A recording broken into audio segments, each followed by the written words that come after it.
স্বামী রামকৃষ্ণানন্দের অন্তরে একান্ত আকাঙ্ক্ষা ছিল শ্রী শ্রী মায়ের পাদস্পর্শে দক্ষিণ ভারত পবিত্র হবে এবং তার দর্শন ও উপদেশে ওই অঞ্চলে রামকৃষ্ণ আন্দোলন অধিকতর শক্তিশালী হবে। তার মনের সে ঐকান্তিক বাসনা চরিতার্থ হওয়ায় স্বস্তির নিঃশ্বাস ফেলে তিনি বলেছিলেন, এই আমার শেষ। বাস্তবিক শ্রী মা কলকাতায় ফিরে আসার কিঞ্চিত অধিক 4 মাস পরেই শশী মহারাজ কলকাতায় উদ্বোধনে দেহরক্ষা করেন। শ্রী মা তখন জয়রামবাটিতে। মহাসমাধির কিছুদিন আগে একদিন কবিরাজ তাকে জিজ্ঞাসা করলেন, আপনি স্বপ্নে শ্মশান, তুলসীকানন প্রভৃতি দেখেন কি? স্বামী রামকৃষ্ণানন্দ উত্তর দিলেন, ওসব দেখি না, তবে ঠাকুর, মা, স্বামীজি, দক্ষিণেশ্বর প্রভৃতি দেখি।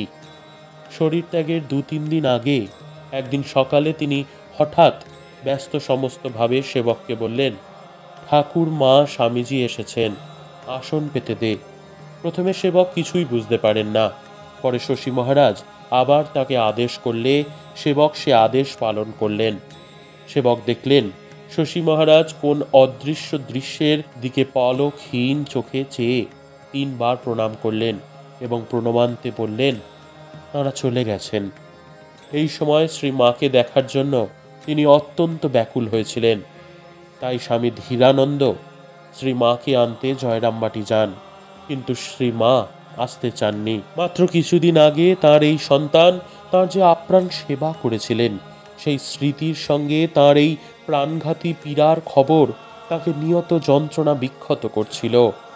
প্রাণপ্রিয় সন্তানের রোগজীর্ণ পাণ্ডুর মুখ এবং অমানসিক রোগ যন্ত্রণা জননী হয় তিনি কি করে সচক্ষে দেখবেন? আর যদি তার সামনেই সন্তানের দেহত্যাগ হয়, তাই বা তিনি সহ্য করবেন কিভাবে?